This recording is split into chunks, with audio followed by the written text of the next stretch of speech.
Okay, Yeah. so try to log on to Canvas like on the tab because we're gonna be using something.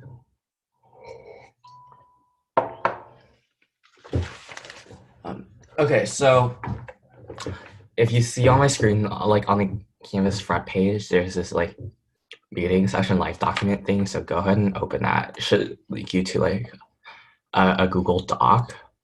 Let's see. Um,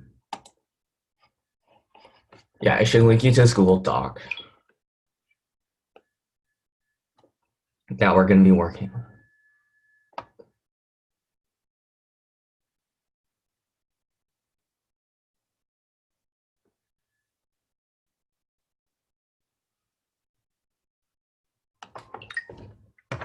Are y'all on here? Yeah. Oh, okay. So, so this is like kind of a quick plan. I did look at both of your essays that you submitted, really briefly. So thank you for doing that. Uh, so first we're gonna start with like the mindset approach to essay because I think of the SAT essay as something like quite different from a normal essay or assignment you might write for a different exam or different class or whatever. So um, there is a big difference, and a lot of people may be like really good writers, but if you don't have like the right mindset, it's hard to get a good score. Um, we're going to talk. I have like this video activity we're going to do um, to sharpen our analysis, like devise a skill. We're going to work on that, and then I have some specific tips on essay structure, specific words or phrases you should memorize to use on the essay, and then we might look at some simple work that I have prepared. Any questions about that?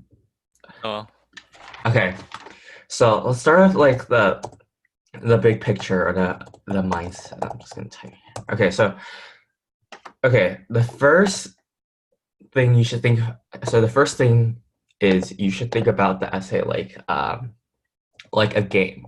Okay, and the reason I say this is like you don't have to. It's not about like I think being like a great writer or actually having any skills, but rather just need to do what they want. Uh, so that means think about this more as a game rather than an opportunity to show your creativity. So like yeah, it doesn't need to be creative or special. You just need to like follow this very specific structure. Um, let's see. Okay. Also, the readers usually only have 2 to 3 minutes to look at this, right? So it needs your essay needs to look nice. What I mean by this is you need to like fill up all 4 pages. Like legibility is actually really important, even though they say they don't grade it. Like they look at these things really fast. So often like the first impression or just how like the layout looks is super crucial to like what score you're gonna get. So I mean if you haven't filled up all 4 pages or close to all 4 pages, it's probably hard for you to get a super high score. Um, and they're gonna look at it really quickly, so that means it's wise to like sometimes overanalyze or be repetitive as well because sometimes they might not catch the you know what I mean? Um, then there's like the scoring part is I think it's quite arbitrary in that you just get like 2 random readers and a lot of times it's the luck of the draw and especially where they just combine the two scores. So I think it's like this whole SAT essay thing is not really reliable in any way. But that being said, there are certain things you can do to guarantee like a pretty high score if you consistently follow them every time. Um, let's see. Oh, and also like you should know about like the relevant the relative importance of it. Like, I think now pretty much only the UCs really require the essays. Some like recommended will look at it in terms of colleges, but so like it's not that big. I think if it's a really really low score, it'd be a red flag, but I think it's not that big of a deal as long as you're in like a reasonable range. So I don't want you guys to like stress out too much about it. Um, you guys are probably familiar with like the rubric, the scoring, and how much time and that kind of stuff. So I'm not going to go over it. Any questions so far? About No, so again, yeah, no, not we really. need to get into this. This is just a game that we need to, I don't know, manipulate. I guess we need to get into that mindset for you to do well, and that's actually super important. And this, the reason I think both of you didn't do this, but like I said really specifically on assignment to use the SAT answer sheet to do your essay. But it's okay. But the reason I wanted you to do that is because this filling up all 4 pages thing is so important to getting your score, and you need to be used to how much you can write, and how much space you can fill up based on like your handwriting size, and that specific line spacing that you get is going to be like the same for all the tests. So for now, make sure you do not use spider paper because you will not get an accurate feel of um, how much space you'll end up getting on the test. And believe me, they say like, oh, length doesn't matter, but if your essay's like under the under 4 pages, it's hard for you to get anything above like a 20, I guess. Um, okay, let's move on. So I did read both of your essays really quickly, and one thing I noticed was that both of you um, did a decent job connecting your specific points that you made throughout your body paragraphs back to your overall argument. However, the specific close reading analysis of the text um, wasn't at its full potential. In other words, you you did bring up some evidence to back up the claim, but we need more direct analysis and of the text itself. Um, so okay, so we're gonna move on to this activity that I'll come back to that later. So can you go to Canvas? There's this can you flush a chocolate cake down the toilet activity. I know it's really stupid, but it makes sense. And then there's this wash together link. It's just a YouTube video, but click on this wash together link because it'll ensure that like what we watch is synchronized. So you should get like a page. Let's see. Um, you should get a page like this. Do y'all see it? Let me know when you see it. Yeah. Yeah. Okay, so I'm gonna play this video, and I want you to. So this is like, I'll just give you some background. It's a mockumentary, which means it's a documentary, but like kind of like a parody of it in some sorts. And um, I want you to, while we're watching, take down some notes of certain devices or techniques that you see the mockumentary uses to make it seem meaningful, even though it's not really meaningful. Does that make sense? And then No. we're going to discuss them. Okay, I'm going to start the video. And if it doesn't work or if you don't have sound, like let me know. Okay.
Okay, that's it.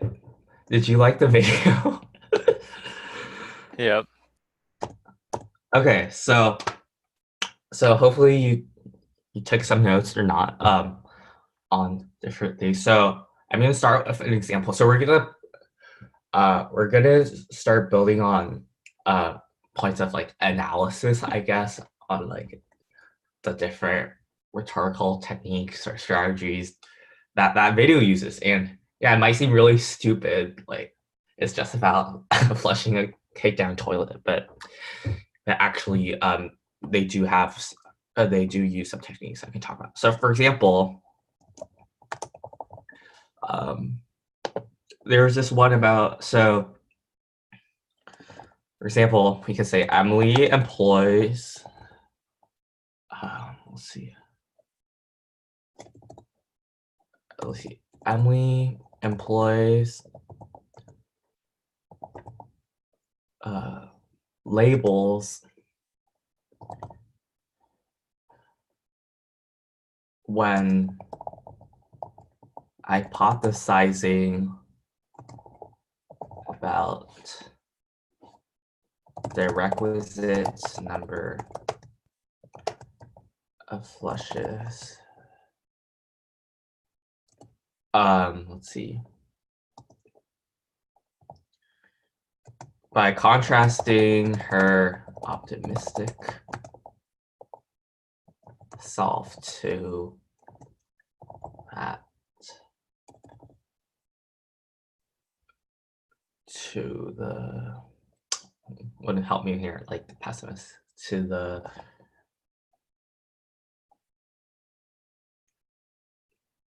let's see, contrasting her optimistic self to the less, what is it? This is just an example. Let's see, optimistic. So what's an antonym? Hopeless. I don't know. To the rest, confident predictions of others. She appeals to tribalism, allowing viewers to easily identify with and categorize themselves among a group. Does this make sense? So basically she's saying, oh, I'm an optimist. I think this will go down. What flush, and then there are different people with different perspectives. I mean, like the realist, the pessimist, and by using this specific language of oh, I belong to this type of category. I belong to this type of group of people who think the same way. By having these clear-cut, distinct categories, allows readers or viewers to easily identify with and pick one of those categories. Oh, I'm also in agreement with this one. And that allows the readers to connect and even like mentally participate in the prediction process. Does that make sense? Yeah. So is Okay. this like a appeal to emotion?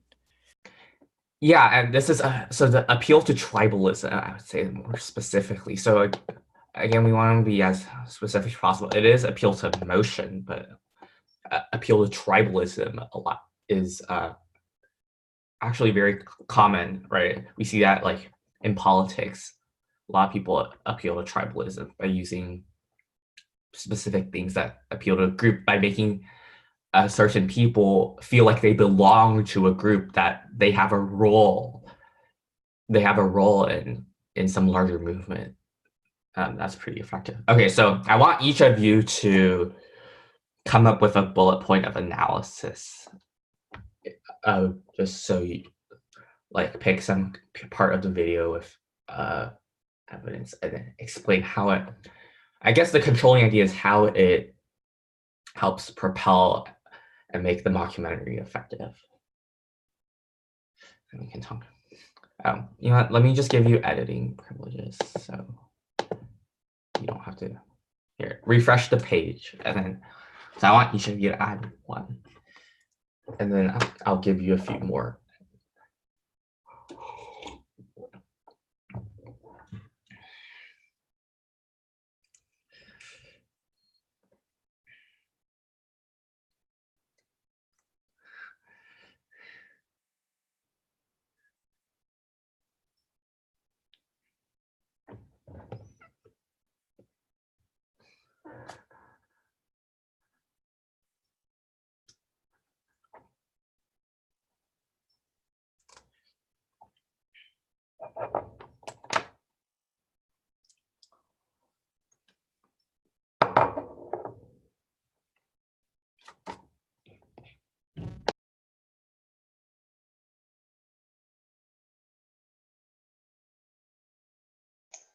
Bro, wait, I don't know what I was gonna write ethos.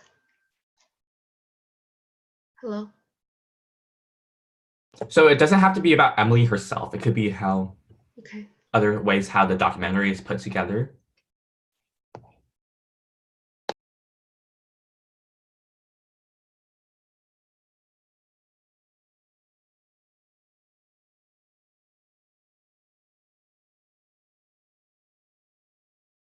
Okay, I'll give you 2 minutes to work on this, and then we will look at them together.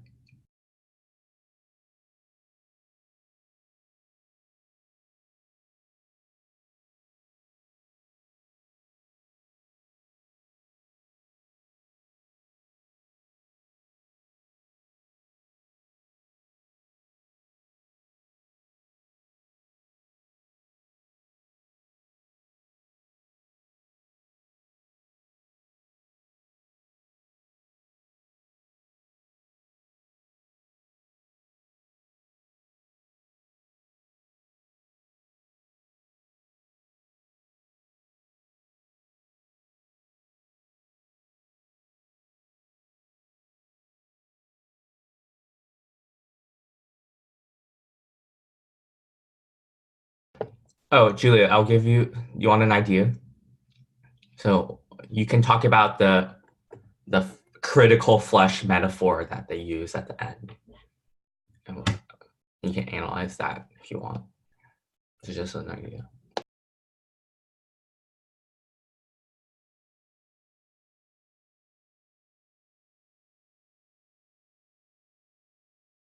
Yeah, how they're like, oh, you never know which one it's gonna be, so you should remain hopeful. Whatever, right?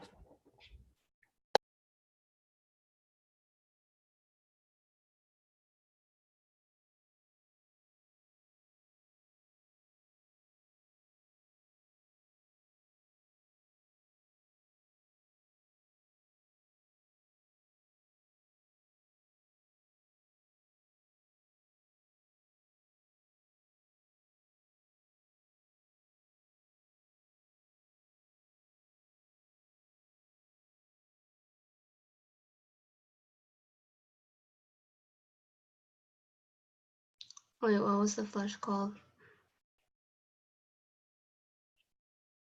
The critical flesh. You can put that in quotation marks.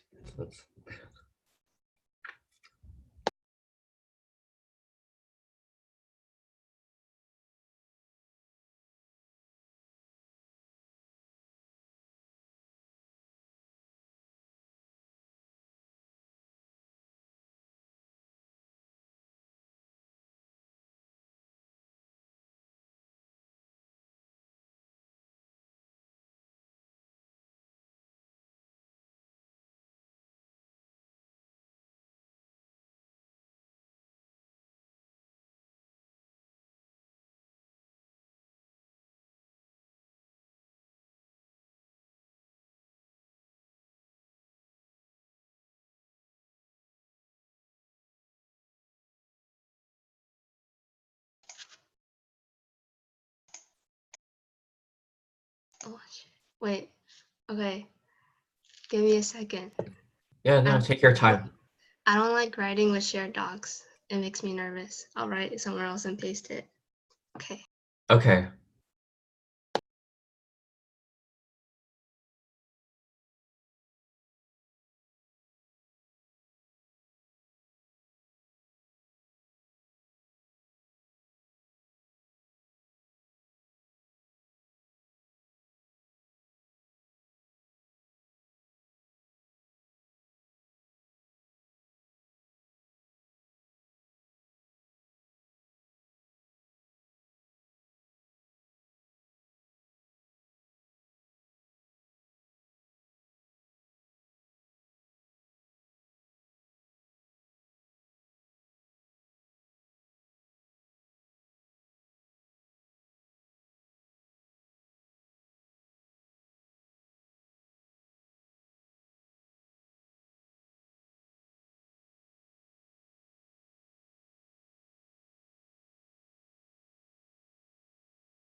Okay, Julia, are you almost done?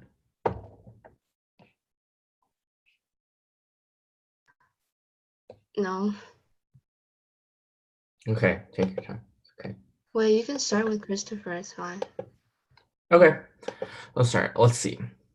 Okay, why don't you pause what you're doing and just look over here while I go over this, okay?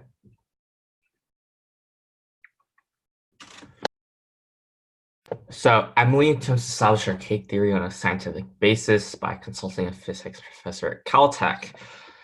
By analyzing various factors that affect the cake flushing, like density and water pressure, she allows the audience to understand complex science. For she, do you mean physics professor or Emily? Because that's kind of unclear. Yeah, I guess that's kind of ambiguous. Probably the professor. Okay. The professor, because it's hard for anyone to argue this thing, that is possible. Okay, this is a good start. I think you're missing one important thing. So, remember at the end of their exchange, the scientists actually the scientists refusal to draw a definite conclusion, right? It actually serves two purposes. So purposes first, it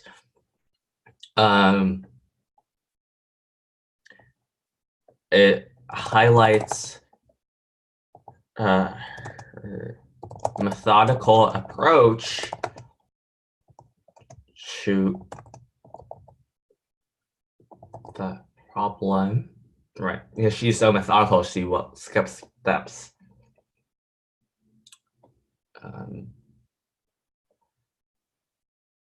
Highlights her methodical approach to the problem and emphasizes her adherence to procedure, adherence to procedure.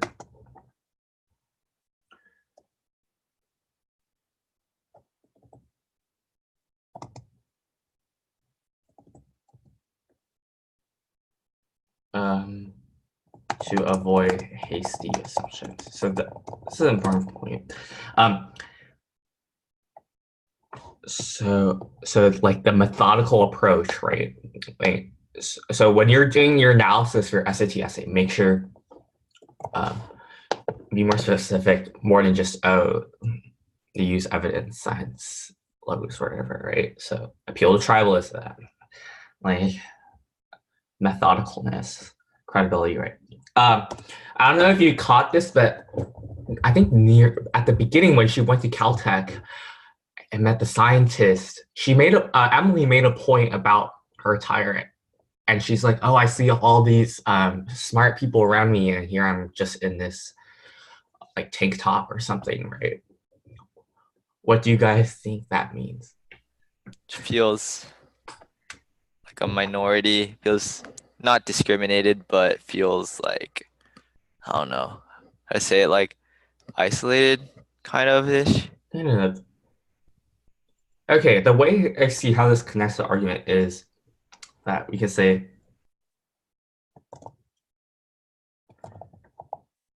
Emily's casual attire,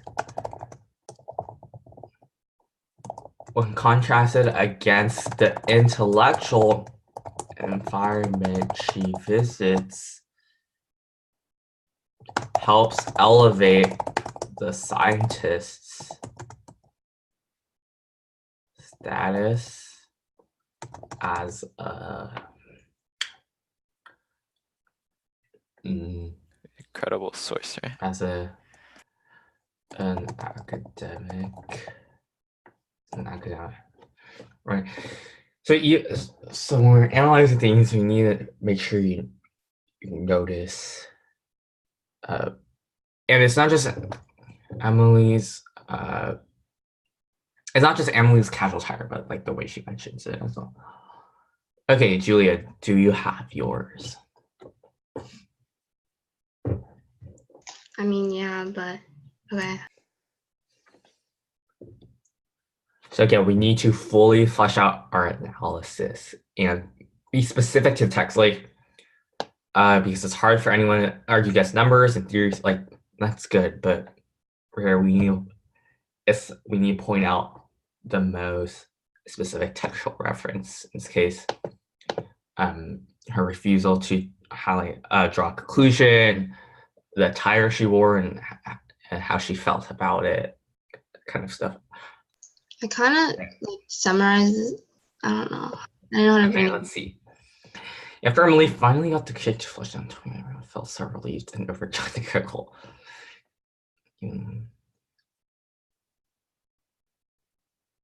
Okay, that's good. I think it's pretty good. All I would do is add a sentence saying like, by connecting. Let's see, by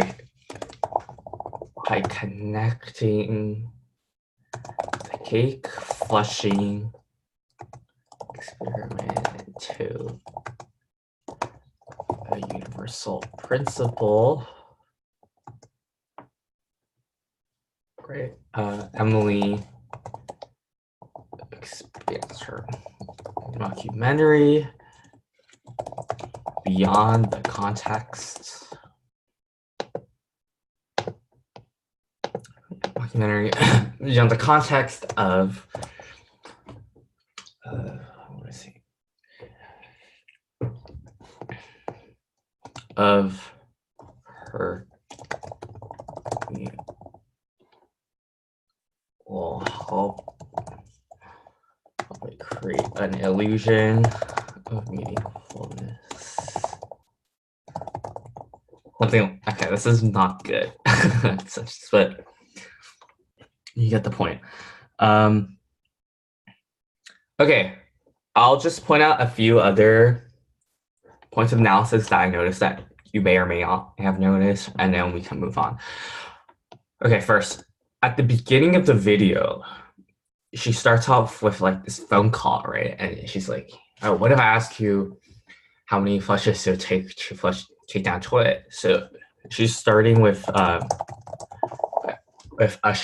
shock value, with something very unusual to draw the audience's attention. And we talked about the appeal of tribalism, how there's optimism, and you can talk about the vivid imagery of the cake flushing when you're discussing, oh, I think it's gonna go down one flush, and like this part of the cake will break off, whatever. That helps build excitement. Let's see. Oh, when they're all making and this also has to do with like when they're using like a numerical value to predict the success of the experiment, like how many flushes it'll take. That also helps build assignment, and it assigns like a concrete way for the audience to feel involved, and like a concrete way to say, oh, this is successful or unsuccessful. I think an important point is the contrasting perspectives of the baker and the plumber, right? And it's really interesting because they each represent like the opposing forces, if you will. Experiment. The baker was like, oh, because of the density of the cake, it'll probably not go down. But the plumber was like, oh, maybe 1 or 2 flushes if you have good pressure. And those contrasting perspectives create a tension that underlie the experiment, that gives the reader, the viewer, a reason to find out, like, oh, who won, right? This won't really happen on like text, but I guess the dramatic music and Emily's like extreme language, like nothing will happen, like as like the and she like um, her her immediate gravitation to the worst case scenario, and that also helps build tension. And actually, so she's like, "Oh, what if nothing happens? What if this is a waste of time?" And then she actually to drag that out. I don't know if you remember, but the part where she interviews the scientist goes right after that before she comes back to kind of prolong the tension. So the order. So the gravitation to the worst case scenario using extreme language. Those are things. And then the satisfaction of the critical flush. Is there anything else you thought of that I didn't have here? I don't know. Like maybe you could add like they had like this really realistic looking intro, I guess, trying to make the documentary seem like more realistic than it actually is. Maybe just trying to expand like the relevance of this topic to other like principles and stuff, I Okay. guess. Yeah, so it's actively overcompensating for it is like they know it's not really meaningful, so they have to use these artistic techniques, I guess artistic techniques to overcompensate for a drab content, I guess. Yeah, that's a very good point. So I think overcompensation, undercompensation, like basically hyperbole or understatement, these are actually common rhetorical devices you can find on SAT essay. Anything else? Okay, we're gonna take a 5-minute break and then come back at like 10:55, and then we'll try to finish up this session with I'm gonna give you some tips because I know both of you already have experience writing it, but I want to give you some tips to ensure that you can get a higher score. Okay, see you in 5 minutes.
Hello? Yeah. Hi, are you both back? Julia? Hi. Hi. Okay. Okay, let's move on. I'm almost done, so let's hope to finish this quickly. So now we're gonna look at the structure, some specific words or phrases we can use. We might look at some sample. Okay, so I want to ask both of you, is it okay if I just show both of your thesis statements that you submitted to me so we can talk about them? Yeah, no problem. Julia, is that okay? Yeah. Yeah, it's fine. Okay. Okay, I'll just copy them over. Let's go to the next page. Okay, this is.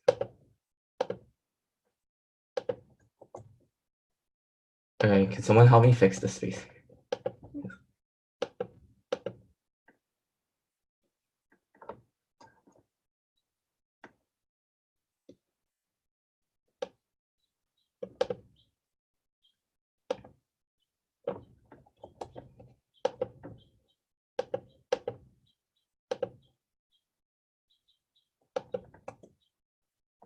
Okay. Are y'all on here? Okay. So due to, okay. So the first, okay, I'm gonna put this here, but the first thing, so it's pretty pointless because they don't really count it, but you do need an intro before your thesis. I noticed, I think one of you just put the thesis statement, which I guess is fine, but a lot of these readers, for some reason, they do look for like even 2 to 3 sentences before intro,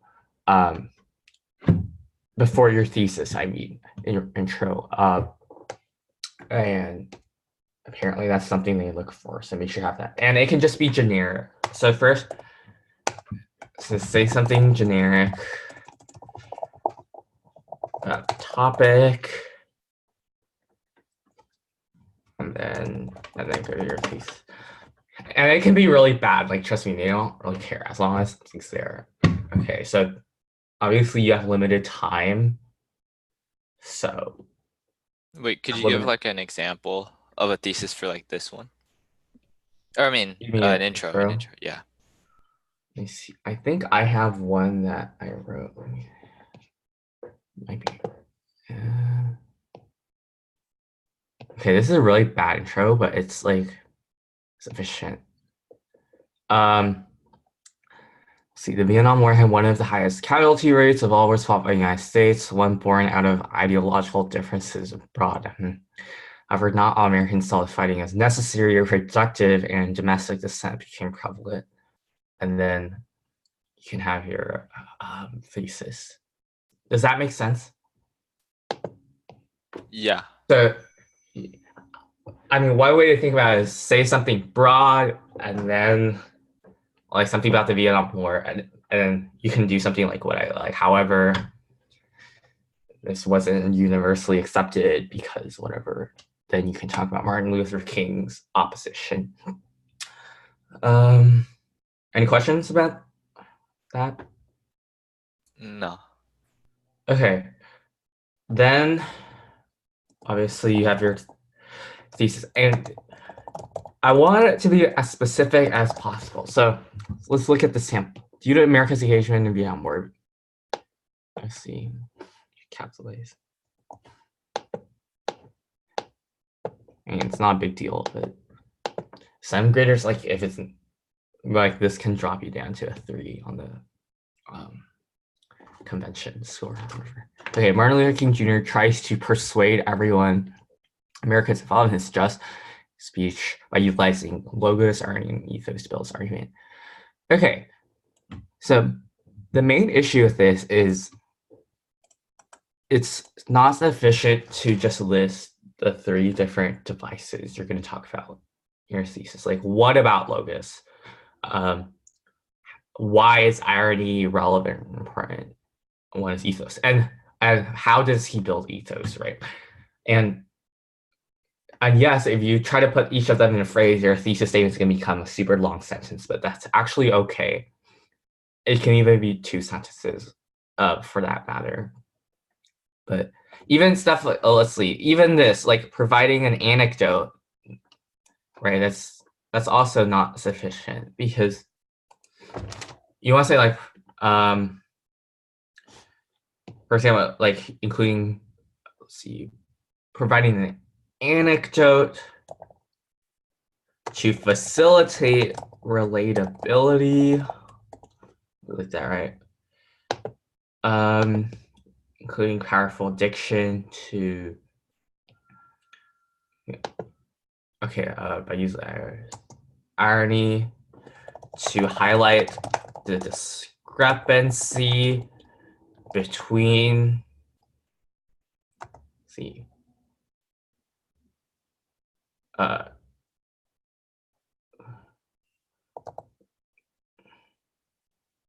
principles promoted abroad at their lack of fulfillment at home, something like that, right?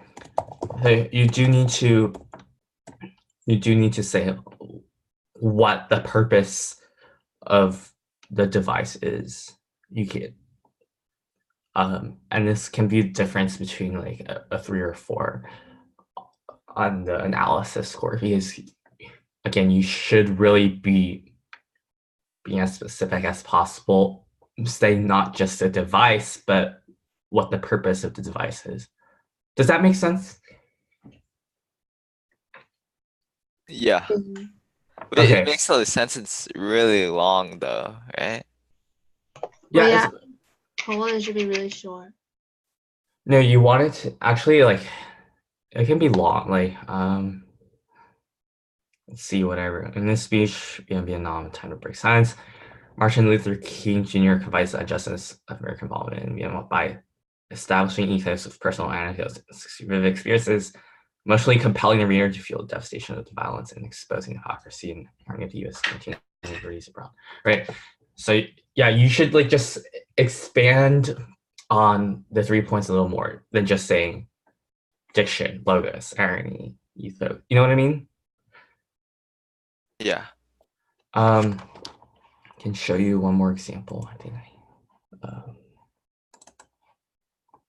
so this was actually a one I took directly at like an actual SAT administration and downloaded from College Park.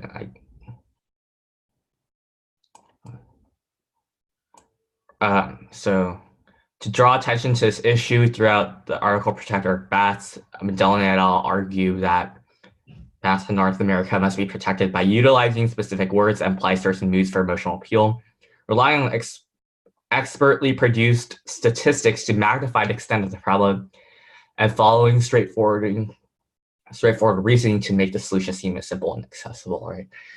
So see how much more specific this is. And yeah, it took up like half a page, but that's fine. You need to fill it up anyway. So this is just an example. I'm not saying you have to do something exactly like this, but it's kind of the idea we're going for. Does that make sense? Yep. Okay. Okay, so we're going to jump back and forth. Now I'm going to also talk about like strategy at the same time. So when you first get the essay book, what is the first thing you should do? Like, what do you guys think? I don't know. I think I just opened it up, start reading, and just annotating or like looking at rhetorical devices I can find and which one I can integrate into my essay. Yeah, okay. Julia? Don't you like read their question because it like tells you like what you look for and like what the thing's about? Sure, Don't yeah. it, you know? Yeah, I guess, okay, so like, when Julia says find, I call it find the controlling idea, so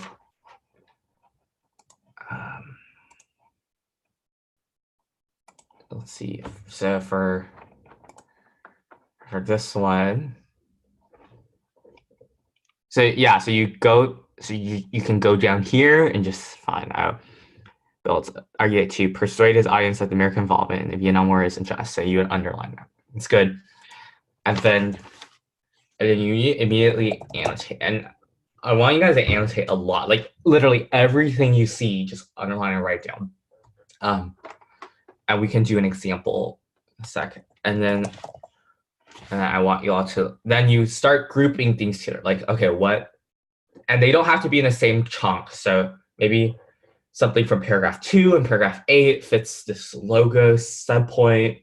Something from paragraph 3 and 7 fits this other point. So you would write it like, okay, 1, 2, 3. Say I write, let's say I write like 1 is powerful diction, 2 is anecdote, right? 3 is knowledge on the other side. Then throughout the article, I write 1, circle it. 2, circle it.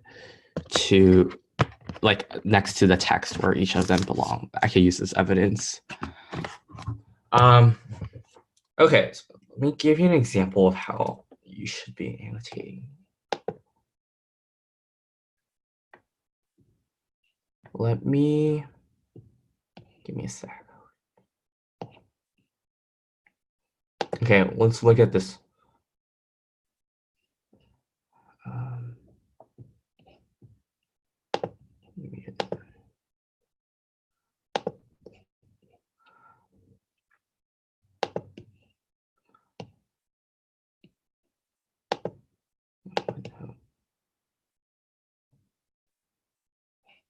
Actually, I'll just insert.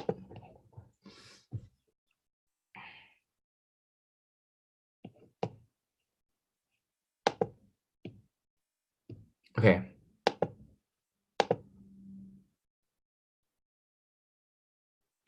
Sorry. This one.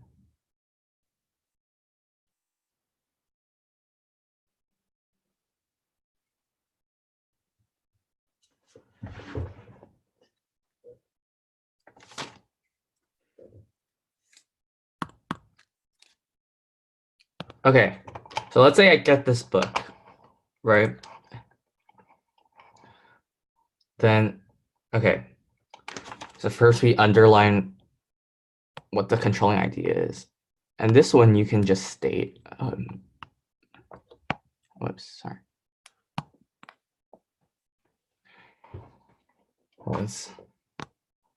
Okay, so this is the level of detail on it. I'm just gonna give you an example.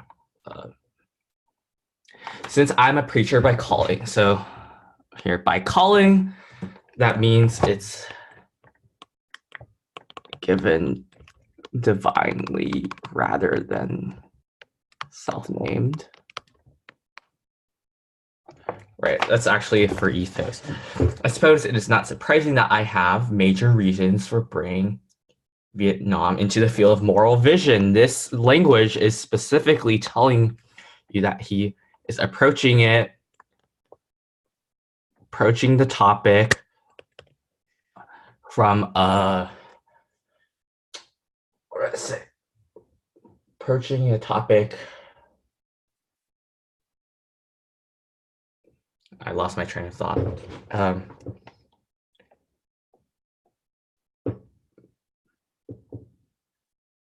Is approaching the top moral. Okay, I mean, I haven't had breakfast. Okay, approaching topic, not politically,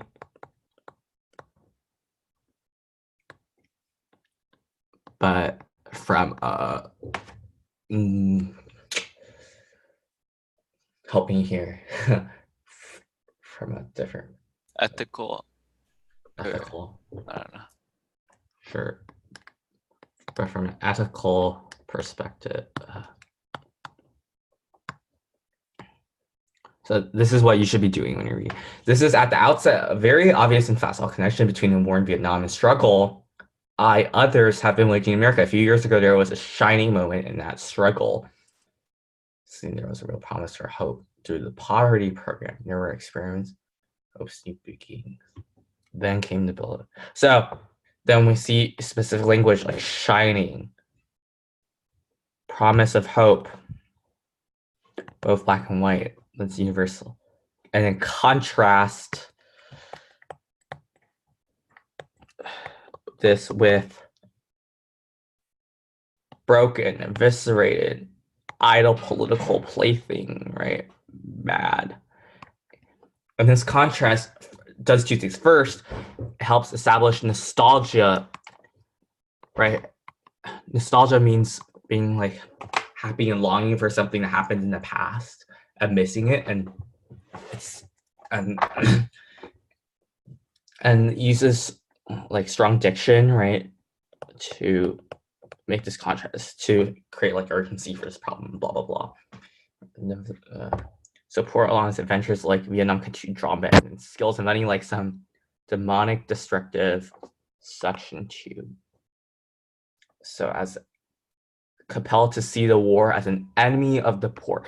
So this is actually personification to make it seem like the war is actively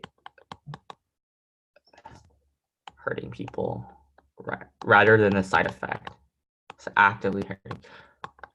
Yeah, so like once you get a lot of practice, I know it seems like you're writing a lot, but once you get a lot of practice, this will be really quick and you should be able to finish this in like 5 minutes, the whole article. And like, yes, you need to write down the small things like by calling. What does that, by calling, that means Martin Luther King establishing ethos. He's not just calling himself a preacher. It's not just self-named. It's not that he just saw this. He was called to do so. Like there is some like divine bestowment of his status, right? So that's like the level of specificity you want in your essay. Any questions on that? No. Yeah, and like, yeah, if you're this specific and you try to include this many elements in your essay, I guarantee you will get a better score. So that's what annotation looks like.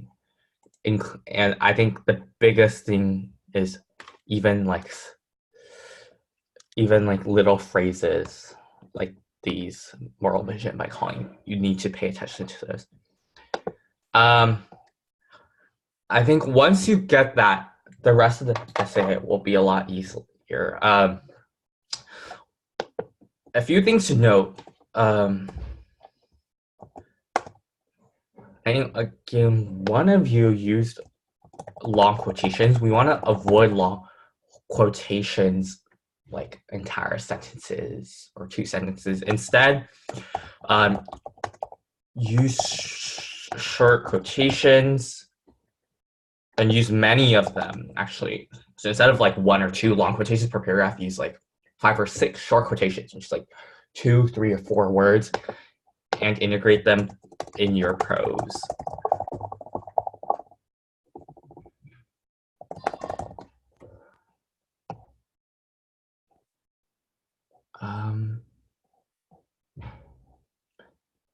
Do y'all know what that means?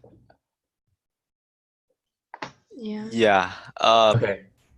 Can we? Because I usually just paraphrase it instead of quoting. Does that work?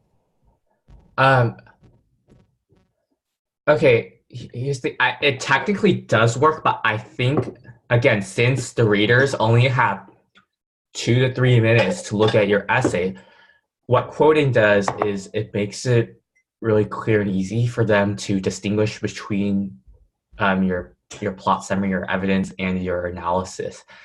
Otherwise, if it's just a long paragraph of text, it's not as like obvious what is analysis, what is evidence. Do you know what I mean? And they might just think you're summarizing if they're not reading carefully. Mm-hmm. So again, yeah, like obviously in a real essay this wouldn't matter as much, but again, we must approach this like a game. knowing that they have 2 to 3 minutes to read it. How can we maximize our score? Kind of idea. That's why I encourage you to use short quotations. And another thing is close readings. I think this is probably the hardest part. I guess I was reading your essays, and you guys do a really good job of connecting the specific person's argument back to the big controlling idea, but I feel like you can still do a bit more with analyzing the text itself, right? So let's look at an example. Any questions? No, not really. Let's see.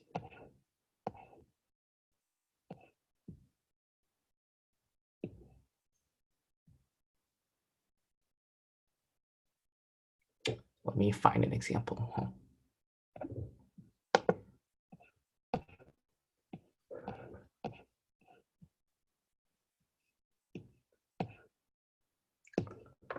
Hold up.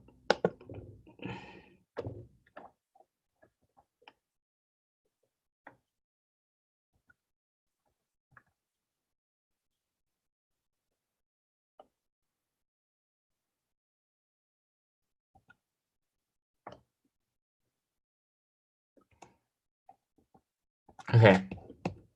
So we can use this as a show you 2 examples of how you integrate quotation. So see, in addition, King illustrates the disturbing violence of the war through emotionally charged language and strong quantitative imagery. King is careful not to say that the war in Vietnam had always been futile, but rather that it was a gradual process of deterioration that occurred over time. He makes this point by sharply contrasting, quote, experiments, hopes, new beginnings to broken, eviscerated society gone mad, manipulation, etc. The steep descent from optimism and nostalgia to devastation, dysfunction, and chaos allows the reader to feel as if he or she were a part of the society gone mad on war. King also strategically appeals to emotion by subtly bringing the audience to his topic. Oh, I guess I used a long one, but no one who has any concern for integrity in life from era today can ignore present war. By doing this, King accuses those that, quote, ignore of lacking, quote, concern for ellipses, integrity in life, end quote, thereby pushing audience members into taking notice of the justness of the war for fear of being labeled ignorant. By contrasting the initial intentions and the current state of the war, as well as bringing the audience into the equation, King's pathos resonates throughout his speech. So do you see how like I'm integrating the quotations directly into the prose? Let's see another one.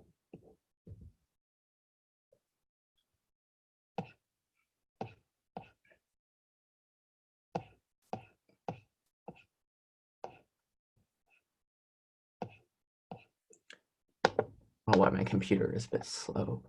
See it. Okay, let's look at this first body paragraph. To begin with, Mendelin et al. Strategically employs pathos to force the reader to empathize with the problem. Right at the inception of the article, Mendelin et al. Use quantitatively hyperbolized words like heedless, devastating, and decimated, and this permeating atmosphere of oppressiveness captures the reader's attention.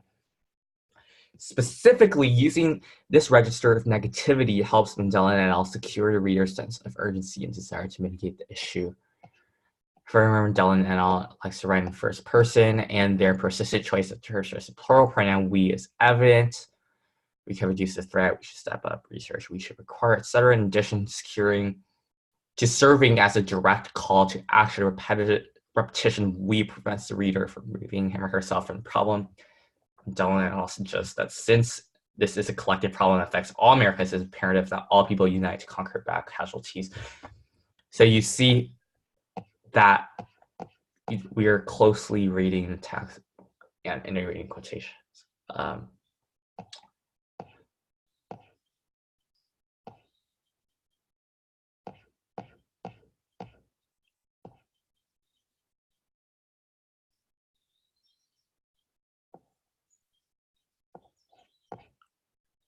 better example. Let's see.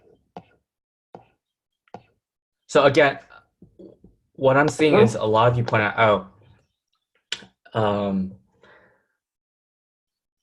this thing that the author does here helps maybe build his credibility.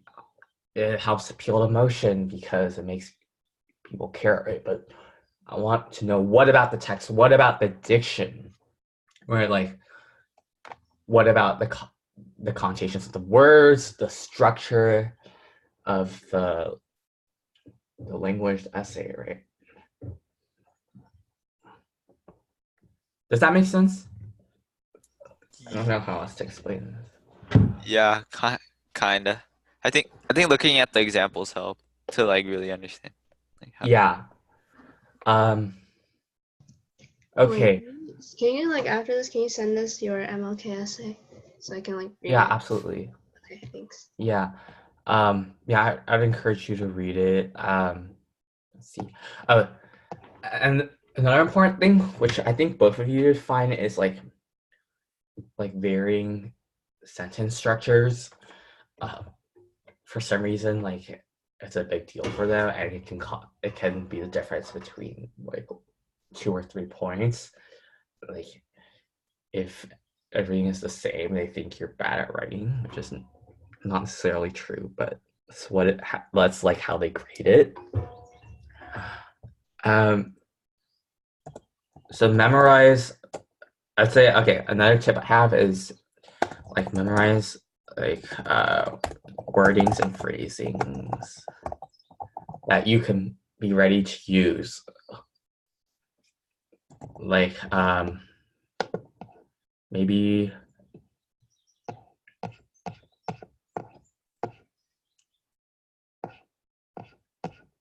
hold on.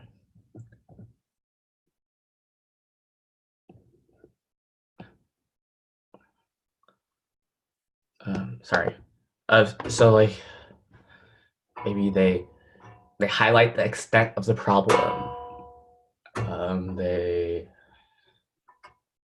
subvert common misconceptions of whatever. I mean, so like, don't try to come up with a lot of this during like the essay, but have them like canned and ready to go. Okay, so I think I went over most of what we need to go over. Hopefully it's helpful. So I'm going to leave some more specific comments and rubric scores on the 2 essays you sent me. I'll post them on Canvas sometime later today, and make sure you go through and see not only like the comment I gave you overall for the whole essay, but I'm also going to leave comments on like the specific document. So see on Canvas, when you click on the assignment, there's going to be like a view feedback thing on the right side. So click on view feedback and then click on view feedback again, and make sure like the small document pops up and it has like the comments directly on the document. Does that make sense? Mm-hmm. Okay, and also if you want to write other essays and send it to me, I'll probably open up a few more assignments on Canvas, and they're going to be completely optional, so you don't have to do that. But if you're practicing writing and you want to scan it and send it to me, you can upload it to Canvas, and I might be able to look at it. And make sure you're using and printing out the answer sheet, because again, filling up that 4 pages and making it look complete is bizarrely, for some reason, a huge part of the score. And you need to get used to how much space you get, because you get exactly 4 pages, and if you go over, you don't get additional space. But also, if you don't fill up enough, that can jeopardize your score too. So, like, I'm really serious about when I say like practice on the answer sheet. Does that make sense? Mm-hmm. Okay, I'll upload my.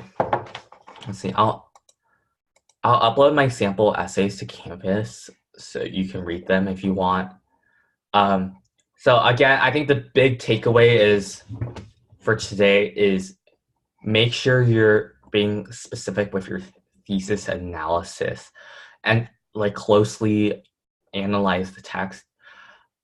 And the way you do that is just being very meticulous with your annotations. So like doing stuff like this, picking up little phrases and writing notes and integrating them into your analysis.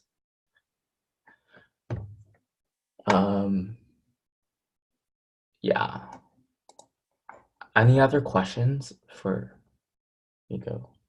No, I'm fine.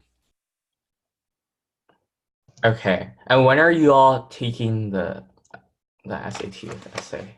I'm taking it October 6th. Julia, how about you? Yeah, October. October? Okay, so you have time. Yeah, so okay, I'll upload my stuff. Everything's gonna be on Canvas. If you want to submit more essays for me to look at, I'll open up assignments on Canvas. I think I already said that. Yeah, okay. So that's about it. Thank you for coming. Hopefully that was helpful in some way. Yeah, thanks. Yeah, thank you. Okay, And bye. Check you want- Canvas for your feedback on the essays. Okay, bye. Okay. Okay, bye.